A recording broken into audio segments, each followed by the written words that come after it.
الحمد للہ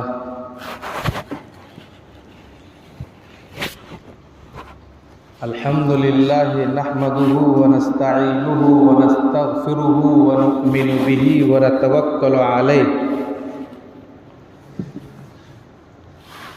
ونعوذ باللہ من شرور انفسنا ومن سیئات اعمالنا من يهده الله فلا مضل له ومن يضلل فلا هادي له ونشهد أن لا إله إلا الله ونشهد أن سيدنا مولانا محمد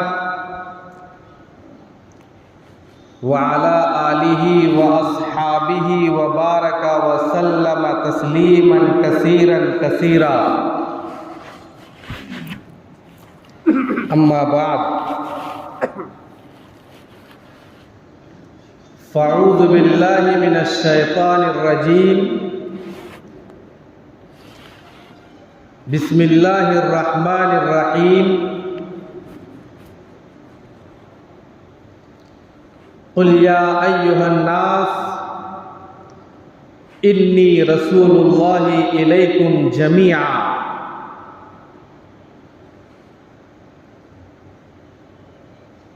وقال اللہ تبارک و تعالی فی القرآن العظیم ان اکرمکم عند اللہ اتقاکم صدق اللہ العظیم وقال النبی صلی اللہ علیہ وسلم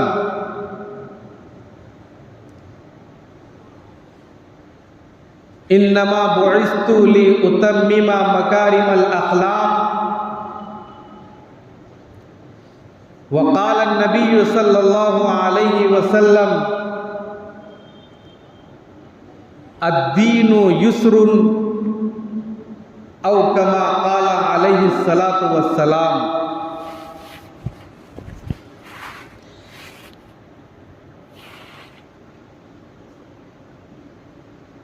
علامہ اقبال نے اپنی زبان میں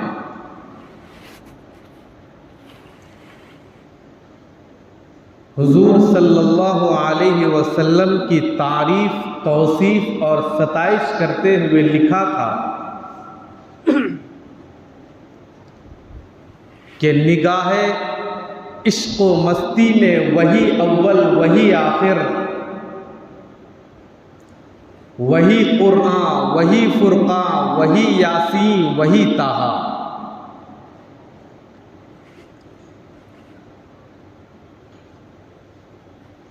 عزیز دوستو، دینی اور ایمانی بھائیوں،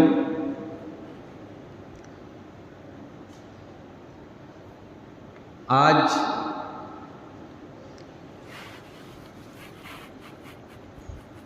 سیرت النبی کا پیغام ان مسلمانوں کے نام اور سیرت کا نظام اور اللہ کے رسول صلی اللہ علیہ وسلم کی بعثت، اللہ کے رسول صلی اللہ علیہ وسلم کا مکے میں ہونا،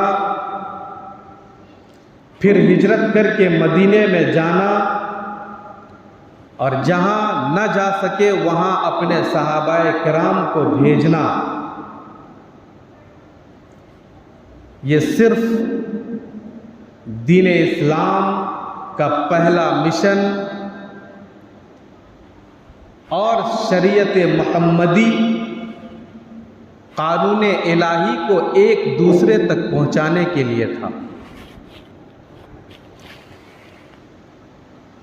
سچی بات تو یہ ہے کہ آج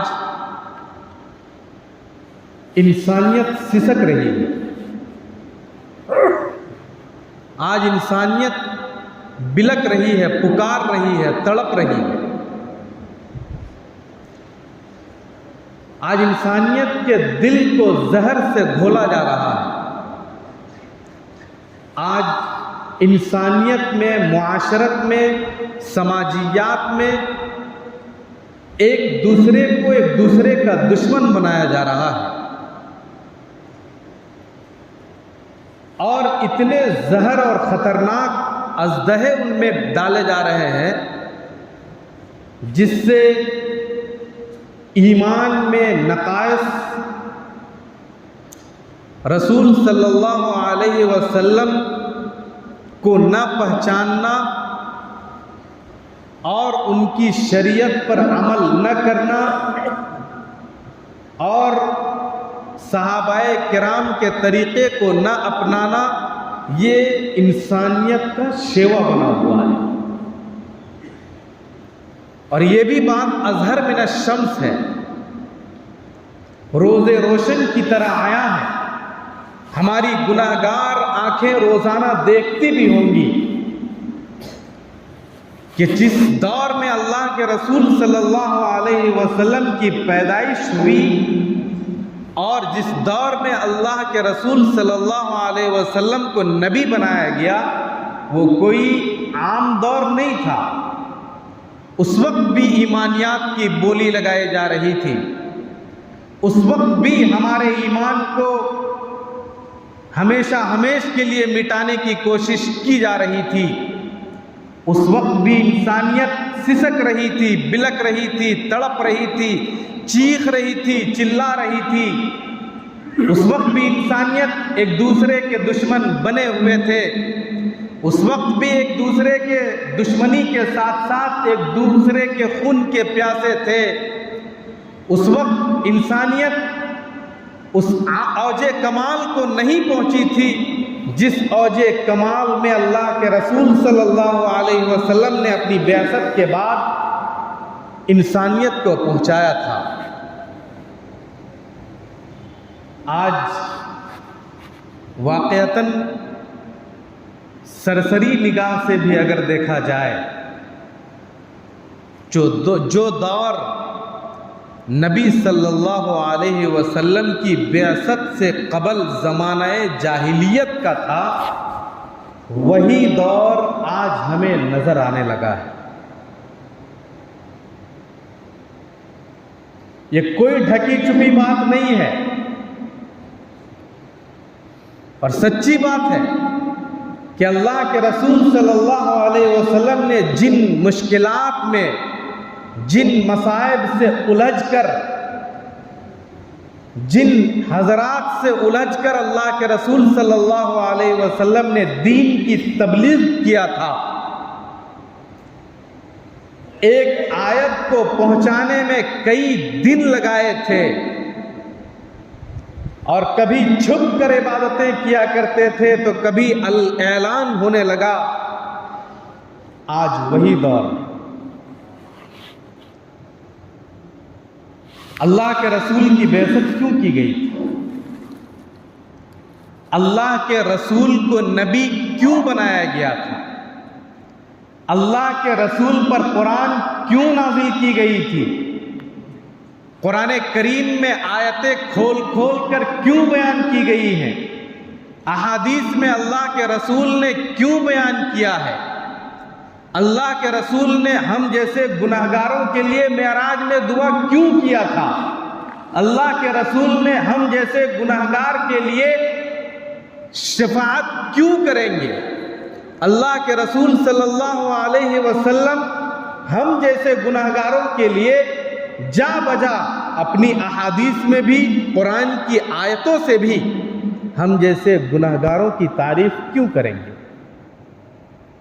اور سب سے آخری بات کہ اللہ کے رسول صلی اللہ علیہ وسلم جب قبر میں دکھائے جائیں گے تو ہم کیوں کر پہچان سکیں گے؟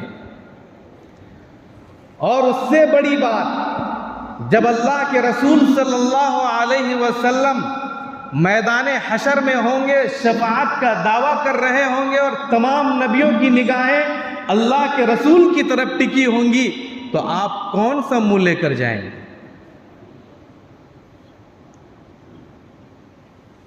دور وہی آیا ہوا ہے جس دور میں اللہ کے رسول صلی اللہ علیہ وسلم کی بعثت ہوئی تھی، اس وقت بھی لوگ چیخ رہے تھے، چلا رہے تھے، اپنی ایمان کا سودا کر رہے تھے۔ اس وقت بھی لڑکیوں کو زندہ درگور کیا جا رہا تھا۔ اس وقت بھی لڑکیوں کا نام سن کر ہمارے دل میں ایک اف پیدا ہو جا رہی تھی۔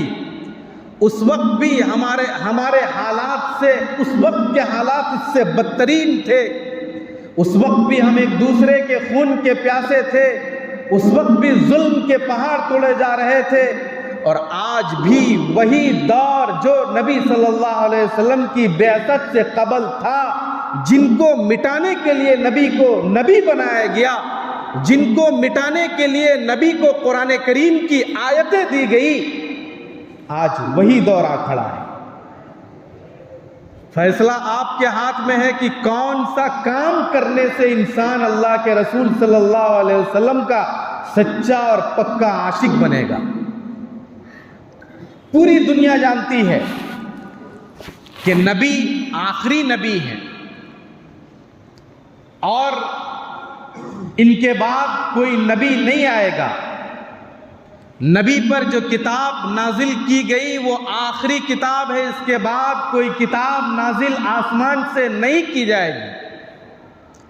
مصنفین تو ہوں گے، مؤرخین تو ہوں گے، اصحاب سیر ہوں گے، تمام کتابیں اور تمام ذہنیت کے مالک لوگ ہوں گے، لیکن آسمانی دنیا سے وحی کا نظام بند ہو چکا ہوگا۔ اب اگر ہمیں عمل کرنا ہوگا تو بس ایک ہمارے پاس سہارا ہے، وہ قرآن کریم کا سہارا۔ ایک سہارا ہے حدیث پاک صلی اللہ علیہ وسلم کا سہارا۔ حدیث پاک میں اللہ کے رسول نے ارشاد فرمایا، علیکم بسنتی وسنت الخلفاء الراشدین المہدیین وعزوا علیہا بالنواجذ۔ نبی نے ارشاد فرمایا کہ میری سنت تمہارے لیے لازمی، صحابہ کی سنت تمہارے لیے لازمی، قرآن پاک تمہارے لیے لازمی، حدیث پاک تمہارے لیے لازمی، اور ان تمام چیزوں کو مضبوطی سے تھامنا یہ تمہارے لیے لازم ترین ہے۔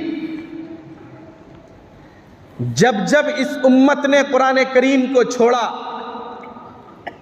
جب جب نوجوانوں میں بے راہ روی اختیار کیا، جب جب عورتیں ارتداد کا شکار ہوئیں، جب جب مسجدوں کو بے آباد چھوڑ دیا گیا، جب جب مدارس کو ترچھی نگاہ سے دیکھا گیا، جب جب ہمارے ایمان کا سودا کیا گیا، جب جب ہمارے قرآن کریم کی آیتوں کو توڑ توڑ کر پیش کیا گیا، جب جب حدیث پر عمل نہ کیا جانے لگا، تب کوئی نہ کوئی ایماندار ایسا اٹھا ہے جس کے نتیجے میں دین محمدی کو سربلندی حاصل ہوئی ہے۔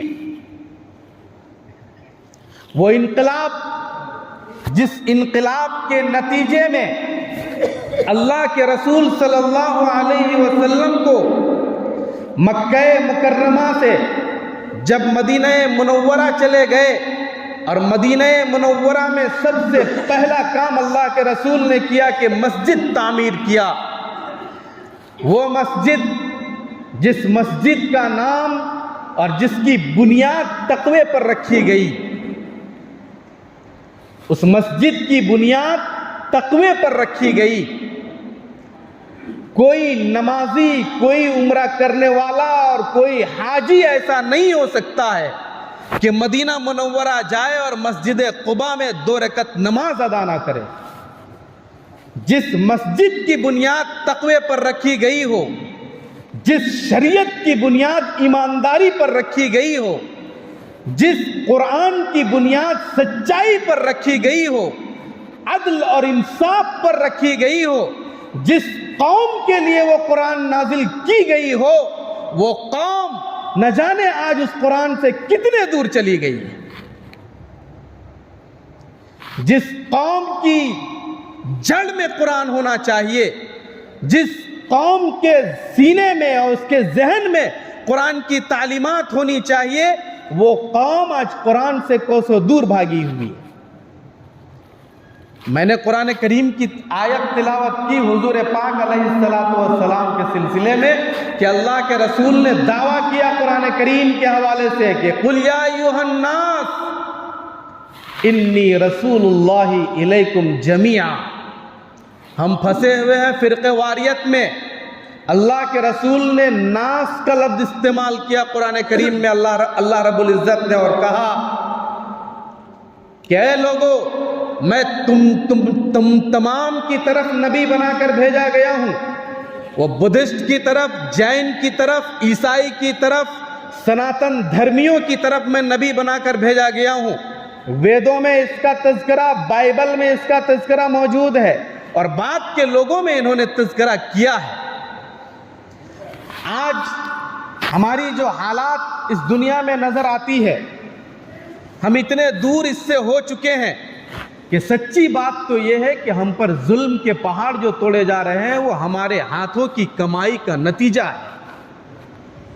ہم نے نبی صلی اللہ علیہ وسلم کے احکامات، ہم نے قرآن کریم کے احکامات، ہم نے صحابہ کرام کا طریقہ چھوڑ دیا، جس کے نتیجے میں حالات یہ ہوئے جس کا تذکرہ قرآن کریم میں کیا گیا۔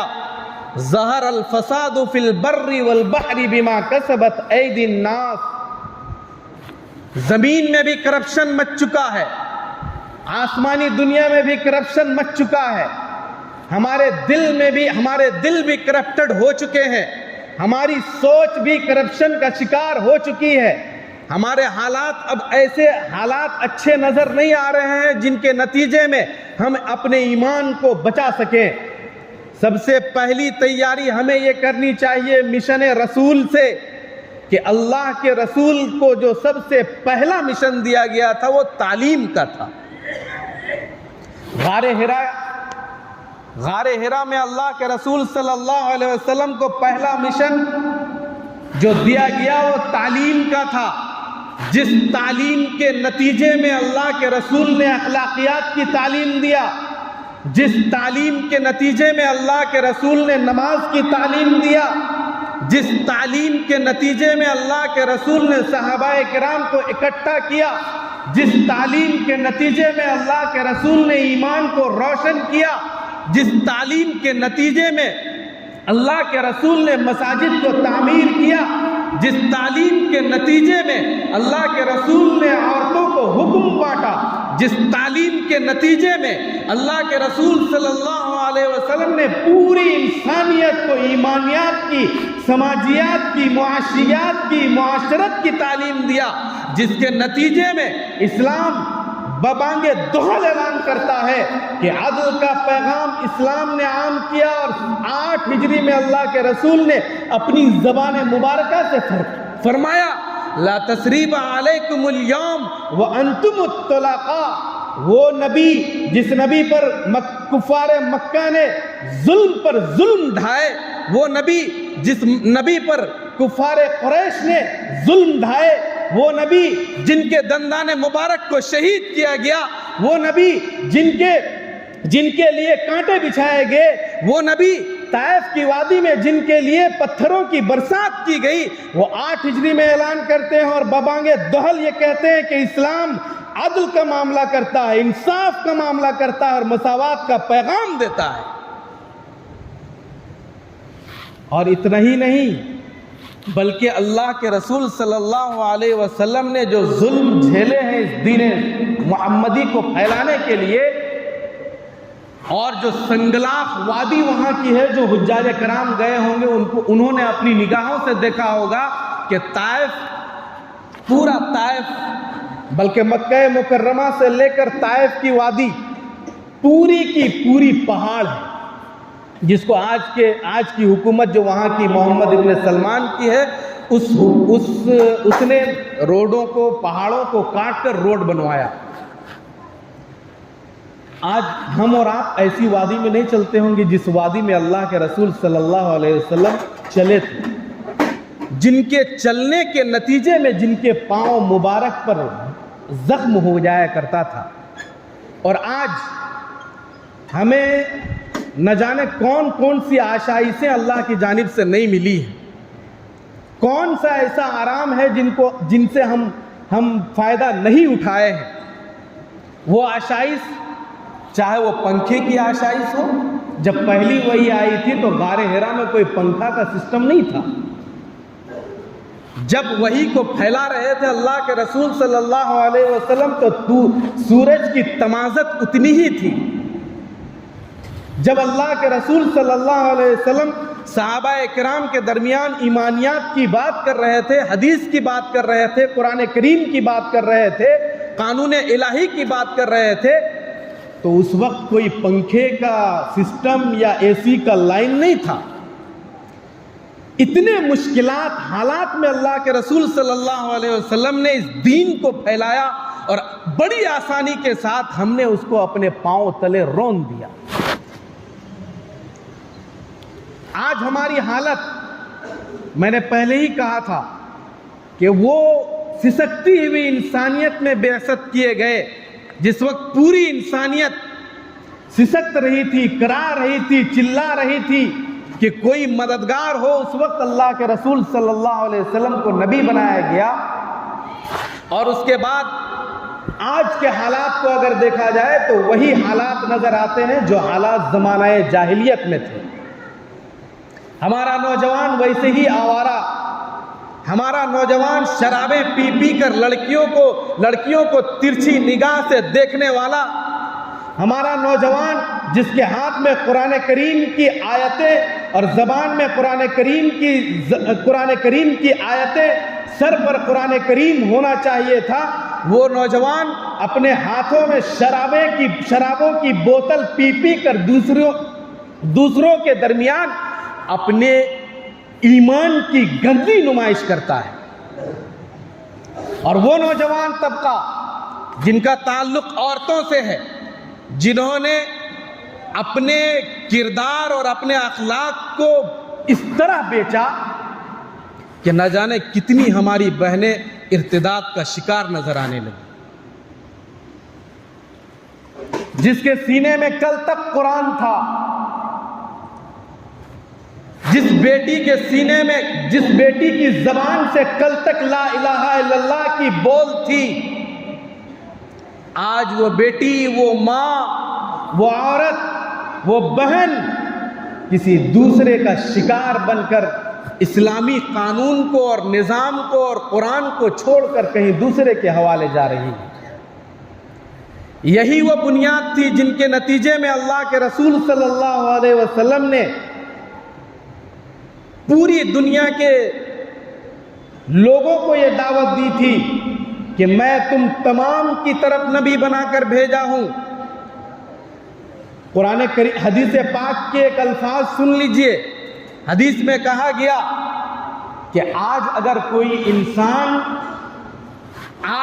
کوئی دوسرا غیر اس دین اسلام کو نہ مانے تو حالات وہ آئیں گے جن حالات کے نتیجے میں یہ بعز عزیز و ذل ذلیل، اگر عزت دار انسان ہوگا تو عزت کے ساتھ اسلام قبول کرے گا، اور ذلیل انسان ہوگا تو ذلیل ہو کر اسے اسلام کو ماننا پڑے گا۔ یہ صرف کتھائیں اور کہانیاں نہیں ہیں، جن کہانیوں کے نتیجے میں ہمارے کان میں آواز گئی اور دوسرے کان سے نکل گئی۔ یہ رونے کا مقام ہے۔ جس بلند مقام کے لیے اللہ کے رسول صلی اللہ علیہ وسلم کی بعثت ہوئی اور پھر اس امت کو کہا گیا کنتم خیر امت اخرجت للناس تأمرون بالمعروف وتنہون عن المنکر وتؤمنون باللہ، ایمانیات سے دور ہے، بھلائیوں کا حکم نہیں کرتی ہے، برائیوں سے نہیں رکتی ہے۔ جس امت کو یہ حکم دیا گیا تھا کہ تم بھلی امت ہو، خیر امت ہو، اچھی امت ہو، اوج کمال تک پہنچنے والی امت ہو، تمہارا کام صرف یہ ہے کہ بھلائی کا حکم دو، نماز کا حکم دو، روزے کا حکم دو، اور برائیوں سے لوگوں کو روکو اور اللہ پر ایمان لے آؤ۔ وَتُؤْمِنُونَ بِاللَّهِ، اور اللہ پر ایمان لے آؤ۔ اللہ کے رسول صلی اللہ علیہ وسلم کی سیرت طیبہ صرف اتنی ہی سی بات نہیں، بلکہ یہ ایک جملہ ہے قرآن کریم کا، قرآن کریم کی یہ آیت ہے۔ اگر ان آیتوں کو پڑھا جائے، برتا جائے، عمل کیا جائے تو میں سمجھتا ہوں پوری امت کے لیے کافی ہو سکتی ہے۔ کنتم خیر امت کس کے لیے کہا گیا؟ شرابی امتی کے لیے، نعوذ باللہ۔ کنتم خیر امت کس کے لیے کہا گیا؟ وہ امت، وہ قوم کا بچہ، وہ قوم کا سپاہی، وہ محمد الرسول اللہ کا شیدائی کو کہا گیا، جس کو شیدا بننا تھا، جس کو اللہ کے رسول کی محبت اصل میں اپنانی تھی، جس کو اللہ سے اور اللہ کے رسول سے محبت کرنی تھی، اس امت کے بچے کے لیے اللہ کے رسول نے کہا کنتم خیر امت اخرجت للناس۔ لیکن افسوس کی بات ہے کہ وہ بچہ، وہ نوجوان، وہ بچی جس کو اللہ کے رسول کی سیرت پڑھ کر عمل کرنا چاہیے تھا، جس کو اللہ کے رسول کی سیرت پڑھ کر اس کو برتنا چاہیے تھا، جس کو حضرت خدیجۃ الکبریٰ کی سیرت پڑھ کے اس کو اپنانا چاہیے تھا، جس کو صحابہ کرام کا طریقہ اپنانا چاہیے تھا، وہ امت شراب کے اڈوں میں، وہ امت کا بچہ ظالم بن کر بیٹھا ہے، وہ امت کا بچہ بے نمازی بن کر بیٹھا ہے، وہ امت کا بچہ بے روزگار ہو کر بیٹھا ہے، وہ امت کا بچہ نہ جانے کتنے کے سینوں کو وار کرتے ہوئے شریعت محمدی کو ٹھیک رہا ہے، توڑ رہا ہے، مروڑ رہا ہے، لیکن کوئی شخص ایسا نہیں جو یہ کہے کہ بھلائی کا حکم دو اور برائی سے روکو۔ یہ آپ کی ذمہ داری تھی، اور یاد رکھیے گا ایک بات کہ اگر آپ نے یہ بات دوسرے تک نہیں پہنچائی تو ہر مسلمان ملزم بھی ہے اور مجرم بھی ہے۔ اللہ کے رسول نے ارشاد فرمایا تھا خیر امت ہو، بھلائی کا حکم دو۔ اگر قرآن کریم کی آیت پر عمل نہیں کیا گیا، سیرت طیبہ سے سبق حاصل نہیں کیا گیا، عائشہ رضی اللہ تعالی عنہا کی سیرت سے اگر بچیوں کو نہیں جوڑا گیا، حضرت فاطمہ کی سیرت سے اگر بچیوں کو نہیں جوڑا گیا، تو امت اس کا ذمہ دار پورے مسلمان ہو سکتے ہیں، پورے مسلمان۔ بھلائی کا حکم دینے کا حکم دیا گیا تھا، خیر امت اخرجت للناس، پوری انسانیت کو، کسی مسلمان کو صرف نہیں، کسی بریلوی کو، شیعہ کو اور سنی کو نہیں، پوری انسانیت کو۔ وہ انسانیت اگر وہ غیر ہے تو غیر کو بھی دعوت دینا ہماری ذمہ داری ہے، اس کو اس تک قرآن پہنچانا ہماری ذمہ داری ہے، قرآن کی آیتیں اس کو پڑھ کر بتانا اور سبق دینا ہماری ذمہ داری ہے۔ اگر قرآن کریم کے حوالے سے، حدیث کے حوالے سے ہم نے ان تک بات نہیں پہنچائی، قرآن کریم کو واضح طور پر ان کے توضیحات نہیں بتائے، اگر اس کی تفسیر کر کے نہیں بتائی تو مجرم ہم ہیں، ملزم ہم ہیں۔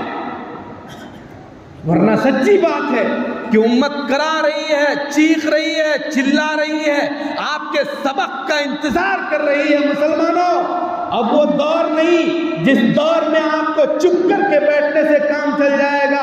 قرآن کریم کھولو، اس کے تفاسیر کا ترجمہ کرو، اور نوجوانوں خصوصی طور پر شراب کے اڈوں میں مت پھنسو، ورنہ کل قیامت کے دن اللہ کے رسول کا چہرہ بھی دیکھنے کے قابل نہیں رہو گے۔ مسلمانوں اور وہ بچیاں جو ارتداد کا شکار ہونے کو ہیں، میں ان سے کہوں گا اور ببانگے دوہل قرآن کے حوالے اور حدیث کے حوالے سے کہ اپنے ایمان کا سودا مت کرو، اپنے والدین کی بے عزتی مت کرو، شریعت محمدی کو مت توڑو، اور قرآن کی آیتوں کے پرچے مت اڑاؤ، شریعت کو بالائے طاق مت رکھو، ورنہ قیامت کے دن اور قبر میں بھی تمہارا حال کوئی پوچھنے والا نہیں ملے گا۔ یہ اصل سیرت محمدی ہے۔ سیرت محمدی اگر دیکھنا ہے تو اس کے پیغامات کو اپنے علم میں لائیے، اور پہلا مشن تھا نبی صلی اللہ علیہ وسلم کا تعلیم، ایجوکیشن، شکشا کا، جس تعلیم کے نتیجے میں کل مکہ مکرمہ میں، مدینہ منورہ میں، پرشین امپائر میں اور رومن امپائر میں، اور نہ جانے کتنی جگہوں میں اللہ کے رسول نے اس علم کو بانٹا، جس کو شریعت اور شریعت کے بعد تمام جہاں بھی اللہ کے رسول نہیں جا سکے وہاں تک صحابہ کرام کو بھیجا تاکہ ان کا ریپرزینٹیٹو موجود ہو. کل کوئی یہ کہنے والا نہ ملے کہ ہم تک نہ دعوت آئی تھی نہ قرآن کی آیتیں آئی تھی. اللہ کے رسول نے ہر جگہ اپنا ریپرزینٹیٹو بھیجا تاکہ کوئی کہنے والا نہ اٹھ پائے.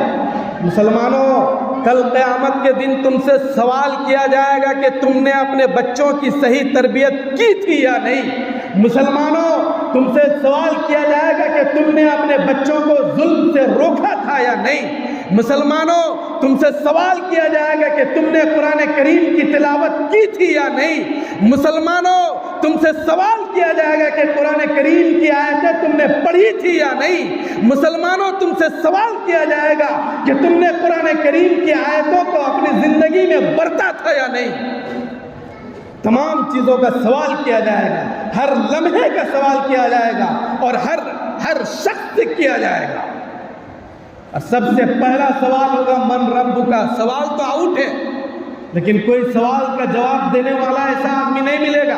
کوئی شرابی اگر یہ سوچ لے، کوئی جواری اگر سوچ لے، کوئی ظالم اگر سوچ لے، کوئی فاسق اور فاجر یہ سوچ لے کہ یہ سوال تو آؤٹ ہے، ہم تو قبر میں آرام سے جواب دے دیں گے، ایسا ممکن نہیں ہے.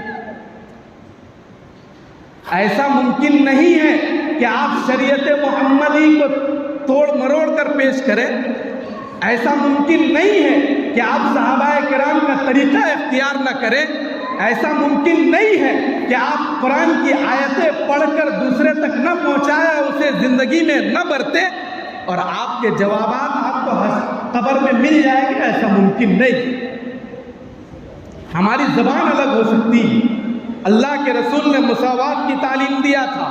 ہر فرد بشر تک یہ تعلیم پہنچنا چاہیے کہ اسلام وہ تعلیم دیتا ہے جو برابری کا، جو تعلیم دیتا ہے وہ شکشا کا، جو تعلیم دیتا ہے، جو سبق دیتا ہے وہ ایک دوسرے میں محبت کا اور نفرتوں کو دور کرنے کا. حالات تو اتنے خراب ہیں، نعوذ باللہ، بولنے میں زبان لڑکھڑاتی ہے کہ ایک باپ، ایک ماں جس کا جنا ہوا خود اپنا بچہ اس کا ساتھ نہیں دیتا ہے. نعوذ باللہ، اس سے بدترین انسان کون ہو سکتا ہے جس نے اپنے ماں باپ کے ساتھ اس نے سلوک نہیں کیا. اس سے بدترین انسان کون ہو سکتا ہے جس نے قرآن کریم کی آیتوں کو نہ پڑھا، نہ سمجھا، نہ عمل کیا، نہ برتا. اس سے بدترین انسان اور کون ہو سکتا ہے جس دعوت کے نتیجے میں ہمارے تک عدل پہنچا، انصاف پہنچا، مساوات پہنچا، معاشیات پہنچا، سماجیات پہنچا، سیاسیات پہنچا اور ہم نے کسی پر عمل نہیں کیا. مسلمانوں، اپنے حالات سدھار لو. مسلمانوں، اپنی مسجدوں کو آباد کر لو. مسلمانوں، اپنے ایمان کا سودا مت کرو. مسلمانوں، قرآن کریم سے رشتہ جوڑو. مسلمانوں، حدیث پاک کو پڑھو، برتو، عمل کرو اپنی زندگی میں اور اپنی پوری خاندان والوں کو دعوت دو. جب خاندان سے آگے بڑھو تو گاؤں میں سماجیات کی، معاشیات کی تعلیم دو، معاشرت کی تعلیم دو، جس تعلیم کے نتیجے میں اللہ کے رسول صلی اللہ علیہ وسلم نے پورے مکے میں نفرتوں کو دور کر کے محبتوں کی بیج بویا تھا. اور وہ بیج آج اتنا اونچا چلا گیا کہ وہی مکہ مکرمہ جہاں کعبہ مقدسہ ہے، جس کو دیکھنے کے لیے آنکھیں نگاہیں ترستی ہے، جو سینٹرل پلیس مانا گیا ہے، آج پوری دنیا کے لوگ ان کی طرف نگاہیں پھیر کر دعائیں کرتے ہیں کہ اللہ تعالیٰ کسی طرح بھی وہاں پہنچا ہے. مسلمانوں، ایسے کام نہیں چلنے والا. کبھی اوقاف پر ڈاکہ ڈالا جا رہا ہے، انڈائریکٹلی ہمارے ایمان کو سودا کرنے کی بات کی جا رہی ہے.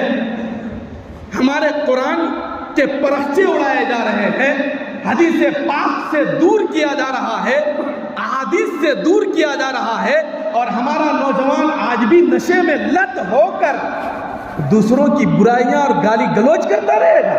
نبی نے یہ نہیں سکھایا. نبی نے کہا من غشنا فلیس منا، جو دھوکہ دے گا وہ مسلم نہیں ہو سکتا ہے. جو جھوٹ بولے گا وہ مسلمان نہیں ہو سکتا ہے، جو عدل سے کام نہیں لے گا وہ مسلمان نہیں ہو سکتا ہے، جو مساوات کی بنیاد پر سماج کو آگے نہیں بڑھائے گا وہ مسلمان نہیں ہو سکتا ہے، جو قرآن کی بنیاد پر فیصلے نہیں کرے گا وہ مسلمان نہیں ہو سکتا ہے۔ نبی نے مکہ مکرمہ میں یہودیوں کو بھی انصاف دلایا تھا جبکہ مسلمان کی شکایت تھی۔ اس لیے مسلمانوں اپنے حالات صحیح کرو، حالات واقعتاً اچھے نہیں ہیں، ہمارے ایمان، ہمارا جسم، ہمارا دل، ہماری آنکھیں اس سے ہٹ چکی ہے کہ ہم کو مرنا بھی ہے، ہمیں مرنا ہے، یہ یاد رہنا چاہیے کہ ہمیں مرنا ہے۔ تو کیا لے کر جائیں گے ہم؟ قرآن کریم کی آیتیں لے کر جائیں گے، نہ بیوی ساتھ دے گی، نہ بھائی ساتھ دے گا، نہ بہن ساتھ دے گی، نہ بچہ ساتھ دے گا، نہ بھائی نہ باپ ساتھ دے گا۔ اس وقت تمام حالات منقطع ہو جائیں گے، اکیلا رہو گے۔ اس وقت کے جواب کے لیے تیاری کر لو۔ مسلمانوں اپنے ایمان کا سودا مت کرو، مسلمانوں اور بیٹیوں اپنے ایمان کا سودا کرتے ہوئے ارتداد کا شکار مت بنو۔ قرآن کریم سے رشتہ جوڑو، حدیث پاک سے رشتہ جوڑو، تفسیر سے رشتہ جوڑو، علماء سے رابطہ کرو۔ یقین جانیے کہ ہماری کامیابی اب، چونکہ نبی نہیں آنے والے ہیں، نبی کا سلسلہ منقطع کر دیا گیا، وحی کا سلسلہ منقطع کر دیا گیا، اس لیے اب ہماری ذمہ داری ہے کہ علماء کرام کو سامنے رکھتے ہوئے قرآن کریم اور احادیث اور صحابہ کرام کے طریقے کو اپناتے ہوئے اپنی زندگی کو کامیاب ترین اس دنیا میں بھی بنائیں اور آخرت میں بھی بنائیں۔ اللہ تعالی ہم تمام کو کہنے اور سننے سے زیادہ عمل کی توفیق نصیب فرمائے۔